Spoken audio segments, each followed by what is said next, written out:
क्या हो अगर पता चले कि हमारी मिट्टी को फिर से जिंदा करने का राज किसी महंगी खाद में नहीं बल्कि एक प्राचीन अमृत में छिपा है। आज हम जीवामृत के विज्ञान की गहराइयों में उतर रहे हैं।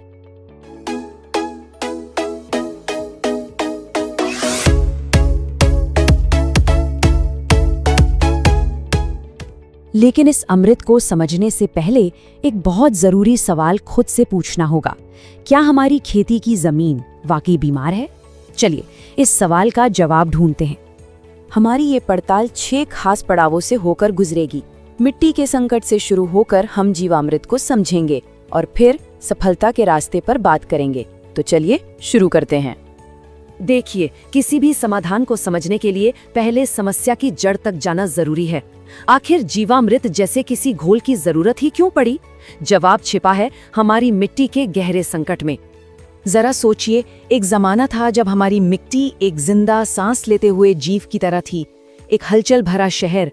लेकिन फिर रासायनिक खादों का दौर आया और धीरे धीरे ये शहर एक रेगिस्तान में तब्दील होता गया। वो सारे सूक्ष्म जीव, वो केंचुए जो इसे जिंदा रखते थे, वो मारे गए।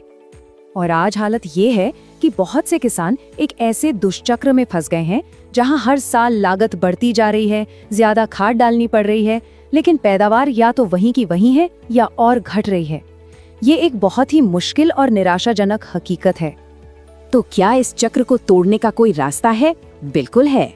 और यहीं पर एंट्री होती है जीवामृत की, एक ऐसा माइक्रोबियल कल्चर जो हमारी मिट्टी में खोई हुई जिंदगी को वापस लाने का वादा करता है। एक बात साफ साफ समझना जरूरी है, जीवामृत कोई खाद या फर्टिलाइजर नहीं है।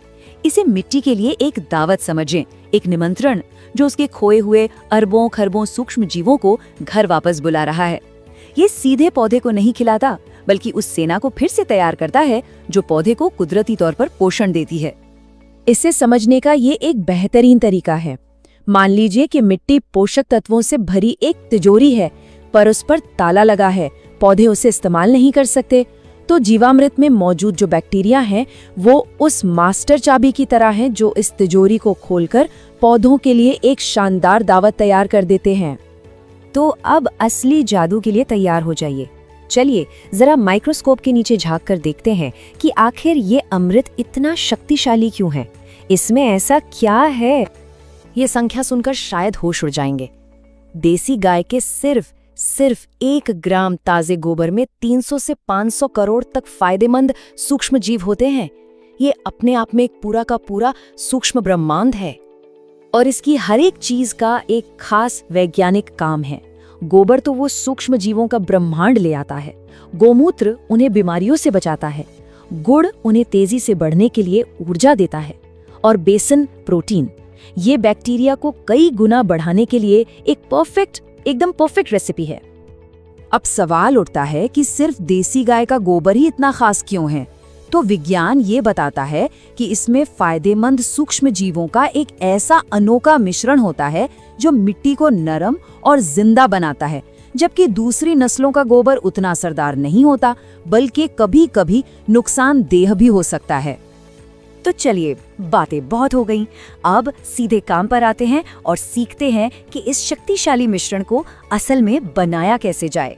यहाँ वो सारी साधारण सी चीजें दी गई हैं जिनकी जरूरत एक 200 लीटर का जीवामृत बैच तैयार करने के लिए पड़ेगी।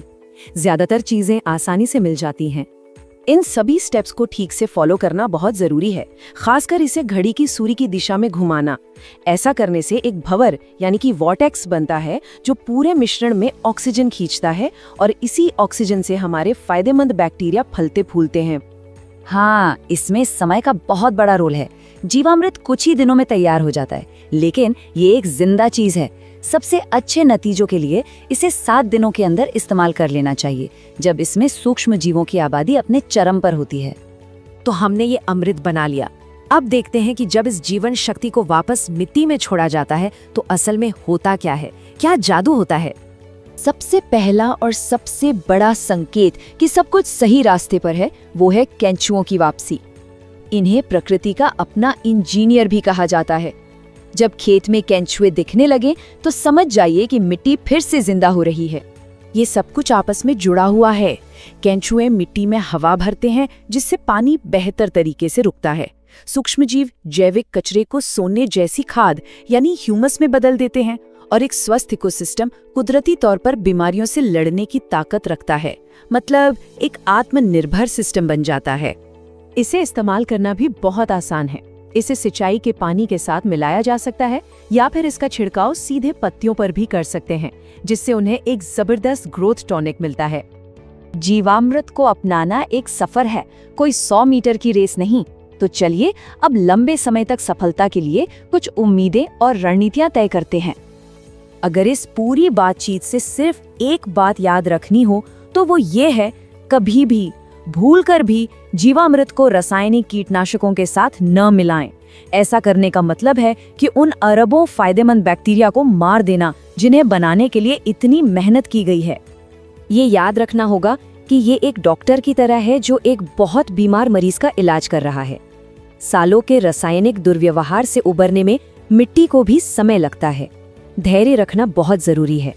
पहले साल में मिट्टी से जहर निकलता है, दूसरे साल तक असली सुधार दिखने लगता है और तीसरे साल तक मिट्टी पूरी तरह से आत्मनिर्भर हो सकती है। तो आखिर में जीवामृत सिर्फ एक तकनीक से कहीं ज्यादा है। ये सोच में एक बहुत बड़ा बदलाव है। ये प्रकृति के खिलाफ लड़ने की बजाय उसके साथ साझेदारी करने के बारे में है। जब हम मिट्टी की देखभाल करते हैं तो हम सिर्फ फसलें नहीं उगा रहे होते, हम एक स्वस्थ ग्रह और एक बेहतर भविष्य का पोषण कर रहे होते हैं।